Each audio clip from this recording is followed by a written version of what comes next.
अस्सलामुअलैकुम। बहुत जल्दी और आसानी से बन जाएंगे। इसके लिए हम पहले बैंगन को, ब्रिंजल को काट लेते हैं। तो इसका ऊपर वाला पार्ट उतारेंगे। अगर आप इसको चाहें तो इसको छील के भी बना सकते हैं, लेकिन अगर छिलकों के साथ खाएंगे तो और भी ज़्यादा हेल्दी होगा ये। तो मैं इसको बना रही हूँ छिलकों के साथ। तो पहले जो है हम इसको काट लेंगे।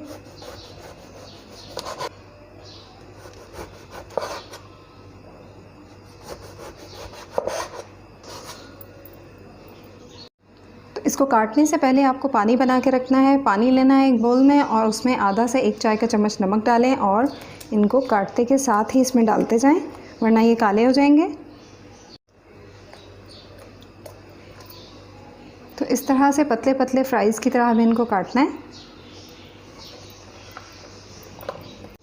तो ये एक बैंगन मैंने आपके सामने काटा है और ये उससे थोड़ा सा छोटे साइज़ का एक और बैंगन है। तो मैं 2 बैंगन से ये रेसिपी बना रही हूँ। जब तक मैं अपनी बाकी चीज़ों की तैयारी करूँगी तो मैं इनको इसी पानी में रहने दूँगी।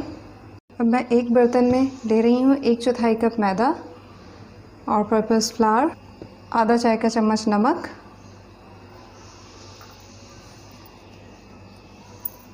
और ये मैंने 1/4 चाय का चम्मच ऑरिगेनो ग्राउंड लिया है, पिसा हुआ ऑरिगेनो लीव्स। एक तो ऑरिगेनो लीव्स होते हैं, ये मैंने पिसा हुआ ऑरिगेनो लिया है 1/4 चाय का चम्मच। अगर आपके पास है तो आप डाल लीजिए। अगर आपके पास ऑरिगेनो लीव्स हैं तो आप वो भी डाल सकते हैं। अगर दोनों में से कुछ भी नहीं है तो आप 1 से 2 चुटकी इसमें अजवाइन डाल लीजिए, उसका टेस्ट भी इसमें अच्छा आता है। 1 चाय का चम्मच कुटी लाल मिर्च, 1 चाय का चम्मच पेपरिका पाउडर, आधा चाय का चम्मच अदरक पाउडर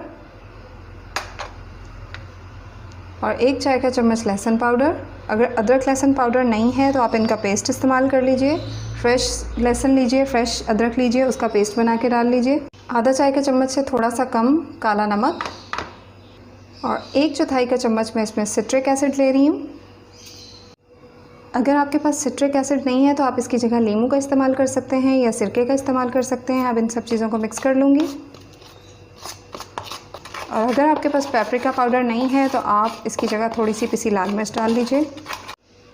अब ये जो मैंने ब्रिंजल के बैंगन के फ्राइज़ काटे हैं इनको मैं पानी में से निकाल लूँगी। बैंगन फ्राइज़ को मैंने पानी में से निकाल लिया है। अब जो मैंने मैदे में मसाले मिक्स करके रखे थे वो मैं इसमें डाल दूँगी।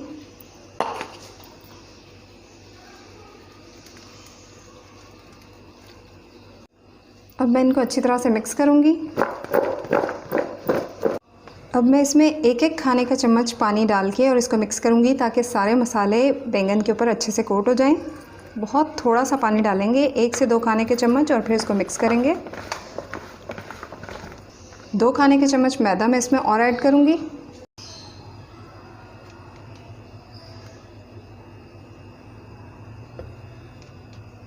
और 2 खाने के चम्मच मैंने पानी इसमें पहले ऐड किया था, तो 2 खाने के चम्मच पानी मैं इसमें और डाल रही हूँ और अब इसको मिक्स करूँगी।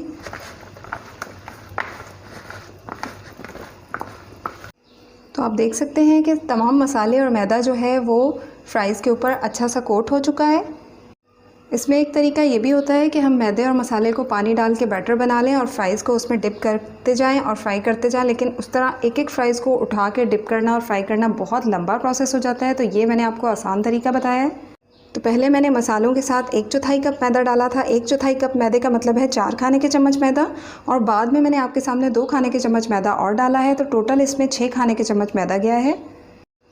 और अब मैं इसमें डालूँगी ब्रेड क्रम्स। तो मैंने यहाँ पे आधा कप से थोड़े से कम ब्रेड क्रम्स लिए हैं। ज़रूरत पड़ी तो और ज़्यादा और इसमें ऐड कर दूँगी। और ये मेरे होममेड ब्रेड क्रम्स हैं। अगर आपको इसकी रेसिपी चाहिए तो मैं लिंक दे दूँगी, आप उस पर जाके देख लीजिएगा। तो ये आधा कप से थोड़े कम लिए हैं मैंने।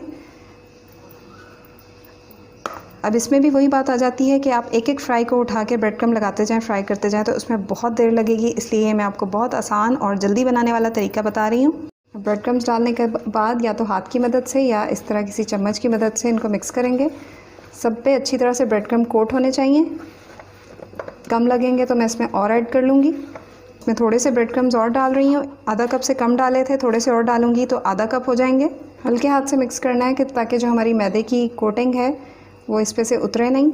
ऑयल मैंने पहले से गर्म होने के लिए रख दिया था। अब मैं इसमें फ्राइज़ डाल दूँगी। मैं इनको दरमियानी आंच पे फ्राई कर रही हूँ और अच्छा सा गोल्डन कलर होने तक जो है मैं इनको फ्राई करूँगी। और आप इनको इस स्टेज पे ब्रेड क्रम्स लगाने के बाद किसी ट्रे में फैला के रख सकते हैं और फ्रीज़ कर सकते हैं, लेकिन बहुत लंबे अरसे तक फ्रीज़ नहीं कीजिएगा। अप टू 2 वीक्स, 2 हफ़्ते तक के लिए आप इसको फ्रीज़ कर लीजिएगा। अच्छा सा गोल्डन कलर आ चुका है तो मैं अब इनको निकाल लूँगी।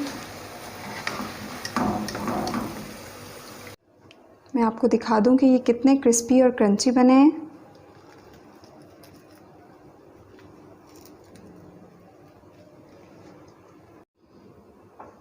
तो ये मज़ेदार सी डिफरेंट सी रेसिपी, मेरी वीडियो आपको अच्छी लगे तो मेरे वीडियो को लाइक और शेयर कीजिएगा, मेरे चैनल को सब्सक्राइब कीजिएगा और मुझे दुआ में याद रखिएगा। अल्लाह हाफ़िज़।